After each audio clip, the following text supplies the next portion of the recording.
शान्ताकारं भुजगशयनं पद्मनाभं सुरेशं विश्वाकारं कनकसदृशं मेघवर्णं शुभाङ्गं लक्ष्मीकान्तं कमलनयनं योगिकृध्यानदन्तं वन्दे विष्णुं पौपयानकं सर्वलोகைகநாதம். அன்பார்ந்த ஐடிவி நேயர்கள் அனைவருக்கும் வணக்கங்கள். ஆன்மீகம் அறிவோம் நிகழ்ச்சியில் இருக்கிறோம். ஐடிவி சார்பாக தொடர்ச்சியாக நிறைய விஷயங்களை பார்த்து வருகிறோம். ஜாதகம் சம்பந்தமாக கேட்கக்கூடியவர்கள் வாட்ஸ்அப்பில் 9597180623 அப்படிங்கிற நம்பருக்கு உங்களுடைய சந்தேகங்களை அனுப்புங்க. உங்களுடைய ஜாதகம் இருந்தால் அனுப்புங்க. உங்களுக்குரிய பிரச்சனைகள் கேள்விகள் என்ன இருந்தாலும் கேளுங்க. பதில் கொடுத்து கொண்டே இருக்கிறோம். நிறைய பேர் பலன் பெற்றுக் கொண்டே இருக்கிறார்கள். நல்லதே நடந்து கொண்டே இருக்கிறது எல்லாருக்கும். இப்போ நம்ம கேள்விகளாக நிறைய கேள்விகள் கேட்கும் பொழுது, சார் எனக்கு இந்த பேர் வச்சுட்டாங்க, இப்போ இந்த பேரை வச்சதுனால எனக்கு என்ன நடக்கும், என் ஜாதகம் மாறுபடுமா, என் பேர்னால எனக்கு சில தீயது நடக்குமா அப்படிங்கிற மாதிரியெல்லாம் கேள்வி கேட்டு. உண்மை, பெயர்கள் வைப்பது என்ன சொல்லியிருக்கோ ஒரு நட்சத்திரத்துக்கும் என்னென்ன எழுத்துக்கள், பாப்பா பிபி பூ பூ பேபே காக்கா கிக்கி கூ கூ கேகே ஞா ஞா, எந்த எழுத்துல உங்க நட்சத்திரத்துக்குரிய எழுத்து வைக்க சொல்றாங்களோ அந்த எழுத்துல மட்டும்தான் நீங்க பேர் வைக்கணும் அப்படிங்கிறத தெரிந்து கொள்ள வேண்டும். TOA, அதே மாதிரி இந்த AEIOU ஆல்பபெட் என்று சொல்லக்கூடிய விஷயங்கள், அதே மாதிரி இங்கிலீஷ்லேயும் அந்த எழுத்துக்கள் நீங்கள் வச்சிங்கன்னா தான் உங்களுக்கு ஓரளவுக்கு நல்ல பலன்களை கொடுக்கும். பெயர் பலன்கள் உண்மையிலே நல்லது நடக்கணும் அப்படின்னா உங்கள் நட்சத்திரமும் உங்கள் பேரும் பொருந்தி போகணும். அந்த பேருக்கு ஏற்ற மாதிரி, அந்த எழுத்துக்கு தகுந்த மாதிரி நீங்கள் பேர் வைத்துக் கொள்ள வேண்டும். அந்த நட்சத்திரத்துக்கு தகுந்த மாதிரியான எண்ணிக்கையில் நீங்கள் பெயரை வைத்துக் கொள்ள வேண்டும் என்பது உண்மையான விஷயம் தான். ஓரளவு கனெக்டிவிட்டி கிடைக்கும் அப்படிங்கிறதுனால தான் அந்த பேரில் வைக்க சொல்கிறாங்க, அந்த எழுத்தில் வைக்க சொல்கிறாங்க. சார் எனக்கு தெய்வத்தோட பேர் ஏழுமலை அப்படின்னு நேரடியாக வச்சுருக்காங்க சார். லக்ஷ்மி அப்படின்னு வச்சுருக்காங்க சார். சரஸ்வதி அப்படின்னு வச்சுருக்காங்க சார். பார்வதி அப்படின்னு வச்சுருக்காங்க சார். ஈஸ்வரா அப்படின்னு வச்சுருக்காங்க சார். ஐயப்பன்னு வச்சுருக்காங்க சார். கணபதின்னு வச்சுருக்காங்க சார். சுப்பிரமணியான்னு வச்சுருக்காங்க சார்.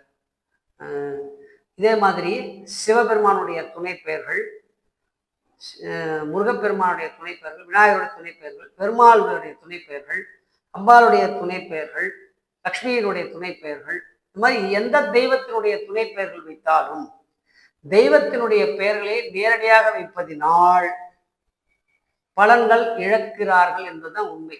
ஷாக்கா இருக்கும் நியூஸ். இப்போ உதாரணத்துக்கு வாசுதேவன் அப்படிங்கிற பேரே ஒரு 50% 60% தான் வெற்றியை கொடுக்கும் அப்படிங்கிறது உண்மையான விஷயம். என் பேரே அந்த மாதிரி தான் இருக்கு. இப்போ அந்த பேருக்குரிய நேரடி தெய்வங்களுடைய நேரடி பெயர்களை வைக்கக்கூடாது. நேரடி பெயரை வைக்கக்கூடாது. கொஞ்சம் துணை சார்ந்த பெயர்கள் வைக்கக்கூடாது. அந்த மாதிரி லில்லி, லல்லி, சுமதி, ஜெயந்தி, இந்த மாதிரியான ஒரு பெயர்கள்லாம் வச்சோம்னா ஓரளவுக்கு பலன்கள் குறைவாக, குமரேசன் அப்படின்லாம் இருக்கக்கூடிய ஒரு பேர்லாம் அது பார்த்தீங்கன்னா ரொம்ப டவுனில் இருக்கக்கூடிய ஒரு விஷயமா தான் இருக்கும். 50% 60% தான் வெற்றியை பெறுவார்கள். மீதம் உள்ளவர்கள் நேரடியாக இல்லாமல் ஒரு சார்பு நிலையில் இருக்கக்கூடிய பெயர்களை வைத்தால், அந்த எழுத்தினுடைய பெயர்களை வைத்தால் ஓரளவுக்கு வெற்றி பெறுவார்கள் அப்படிங்கிறது இருக்கு. அதனால தெய்வத்தினுடைய பெயர்கள் அது நேரடியாக வைக்கக்கூடாது. அதிர்ஷ்டம் கூறது வாய்ப்பு குறைவா இருக்கு. அந்த பேர்ல உள்ள அதிர்ஷ்டம் கூடுதலாக கிடைப்பதற்கு வாய்ப்பு குறைவாக இருக்கிறது. அப்ப தெய்வங்கள் எல்லாம் கஷ்டப்படுகிறதா சார்? அப்ப நீங்க பார்வதின்னு வச்சுட்டு அந்த பார்வதி தேவி கஷ்டப்பட்டு இருக்காங்களா? எத்தனையோ மானிட பிறவி எடுத்தவர்கள் பார்வதி தேவி, எத்தனையோ மானிட பிறவியில் எடுத்தவர்கள் லட்சுமி தேவி, எத்தனையோ மானிட பிறவியில் எடுத்தவர்கள் சரஸ்வதி தேவி, எத்தனையோ மானிட பிறவியில் எடுத்தவர் சிவபெருமான், எத்தனையோ மானிட பிறவியில் எடுத்தவர் முருகப்பெருமான், எத்தனையோ மானிட பிறவியில் எடுத்தவர் விநாயகப் பெருமான். நீங்க இதெல்லாம் தெரிஞ்சுக்கணும். மானிட பிறவி எடுத்து இவங்கெல்லாம் அந்த பேருக்குரிய மானிடனாக இருந்து அந்த கஷ்டங்களை எல்லாம் அனுபவித்தவர்கள். ஆகையினால் நம்மளும் அந்த நேரடி பெயர்களை வைத்துக் கொள்வதே தவறு என்பதுதான் உண்மையான விஷயம். நேரடியான தெய்வ பெயர்களை வைக்கக்கூடாது. பெயர்களில் சக்சஸ்ன்னு இருக்கு. இப்பெல்லாம் ஒரு சில விஷயங்கள் இப்பெல்லாம் கம்ப்யூட்டர் கிளம்ப டிஜிட்டல் வேர்ல்டு ஆயிடுச்சு. அதனால நீங்க இந்த பேர்ல என்ன அர்த்தம் இருக்கிறது என்பதை பார்த்து, நீங்க இங்கிலீஷ்லயா இருக்கட்டும் தமிழ்லயா இருக்கட்டும், அர்த்தங்கள் கூகுள்லயே நிறைய இருக்கு.